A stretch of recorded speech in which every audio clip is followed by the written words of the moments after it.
En esta sesión vamos a ver el funcionamiento de la sentencia modify, que se usa para modificar los datos de un registro, teniendo en cuenta que hace falta informar previamente la estructura con los nuevos datos e indicar el número del registro que se va a modificar.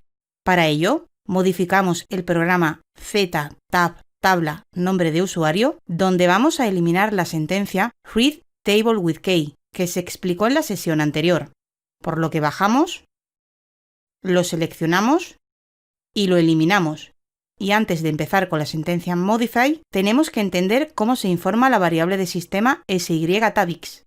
En una sentencia read, esta variable nos indica en qué registro ha encontrado el valor, y en un loop nos indica por el registro que va. Y para verlo, vamos a modificar el tipo GTY-clientes y vamos a añadir el campo tabix KNA1, que será de tipo i. Ahora, dentro del loop, vamos a informar este nuevo campo con el valor que tenga la variable de sistema SY-tabix, por lo que al campo tabix KNA1 le asignamos el valor de SY-tabix. Y con esto hemos creado un nuevo campo en la tabla cliente, donde vamos a ver el valor de la variable tabix, que como se indicó al principio, devuelve el número del registro que está tratándose.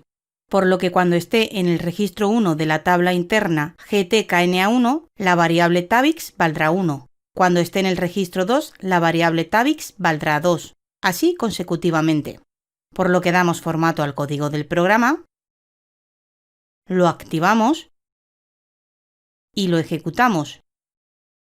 Y podemos ver la nueva columna tabix KNA1, donde vemos que el primer registro tiene el valor 4. ¿Y por qué tiene este valor? Porque si recordamos, esta tabla no es la tabla GTKNA1, es la tabla GTClientes, donde estamos guardando los clientes alemanes de la tabla GTKNA1. El registro 1 de la tabla GTKNA1 no es alemán, por lo que no se escribe en esta tabla. Lo mismo pasa con el registro 2 y el 3, pero el registro 4 sí es un cliente alemán, por lo que se graba en la tabla de clientes, con el número de cliente 1.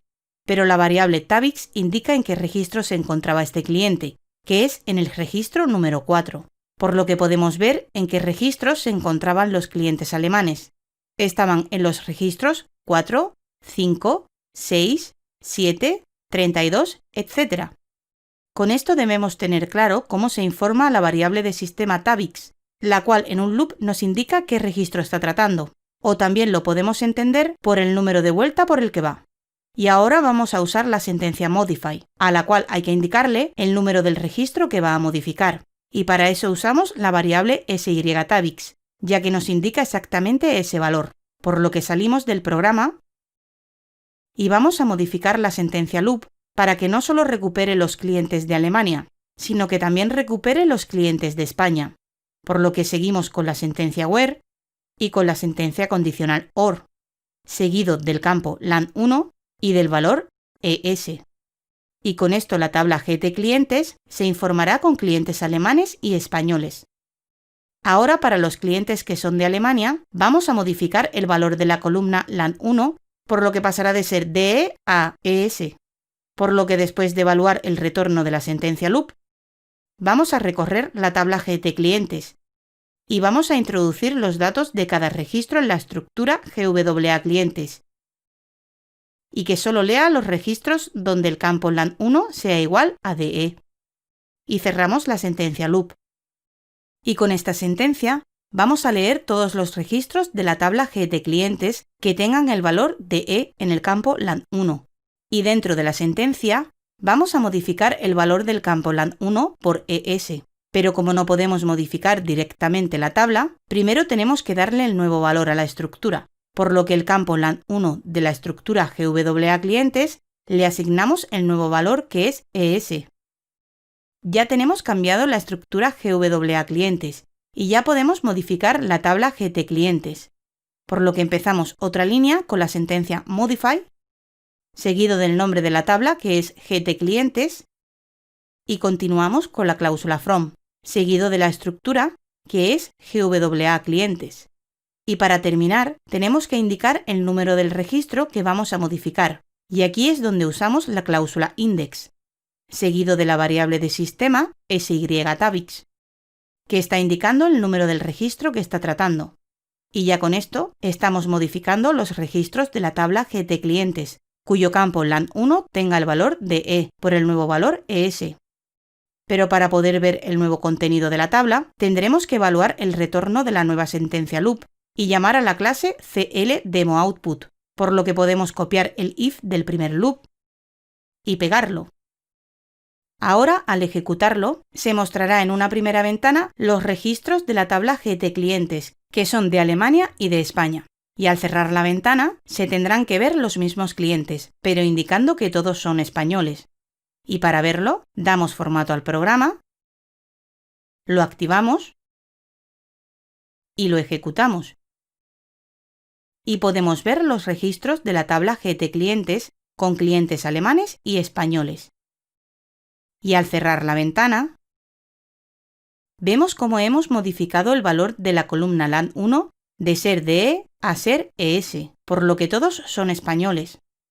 Ahora vamos a realizar la sentencia modify sobre el primer registro sin utilizar la sentencia loop para volverle a poner su valor original. Y para ello tenemos que saber que el número de registro que vamos a modificar es el 1 y que el cliente es servicios de construcción. Por lo que salimos del programa y como la sentencia modify no varía, vamos a copiar la que está dentro del loop y la pegamos fuera. Y vamos a modificar el registro 1 para que vuelva a tener el mismo valor, por lo que solo tenemos que modificar el valor ES por el valor de E para que vuelva a ser un cliente alemán. Y en la sentencia modify vamos a indicar el número del registro que vamos a modificar, por lo que eliminamos la variable SYTABIX y ponemos un 1. Con esto hemos modificado todos los clientes de Alemania a España y volvemos a dar su valor original al cliente que está en el registro 1. Y para verlo, activamos el programa y lo ejecutamos. Cerramos la primera ventana ya que no tiene cambios y podemos ver cómo aparece un registro, ya que con la última sentencia modify hemos modificado el registro número 1 a alemán, pero si nos fijamos bien, el nombre del cliente también ha cambiado. Ahora es Debitor 3 y era servicios de construcción. Y para explicar esto, salimos de la ventana y hay que entender que cuando usamos la sentencia modify no solo ha modificado una columna, ha modificado todas las columnas para el registro 1, incluido el nombre del cliente, y que cuando ha terminado el loop de arriba, la columna name 1 va a tener el nombre del último cliente que leyó, y era Debitor 3, y nosotros solo hemos modificado el campo LAN1. Y aquí es donde vamos a ver la cláusula transporting, que se usa cuando queremos indicar que solo se modifique la columna que indiquemos. Aunque la estructura esté informada con más valores, solo modificará la columna que indiquemos. Por lo que continuamos la sentencia modify con la cláusula transporting, seguido de la columna que queremos modificar, que es LAN1. Y con esta línea estamos indicando que queremos modificar la columna LAN1 del registro número 1 de la tabla GTClientes. Y para verlo, activamos el programa y lo ejecutamos. Volvemos a cerrar la primera ventana y ya podemos ver que solo ha modificado el campo LAN1. Aunque en la estructura el campo name1 tenía otro valor que el que tenía en el registro, este no se ha modificado porque en la cláusula transporting solo hemos indicado que se modifique el campo LAN1. En esta sesión hemos visto cómo funciona la sentencia modify tanto dentro de una sentencia loop como para actualizar un único registro. Resumen. La sentencia modify modifica todos los campos de un registro y necesita usar una estructura. Con la cláusula transporting se indica que solo modifique los campos especificados. No olvides suscribirte a nuestro canal y entrar en nuestra web.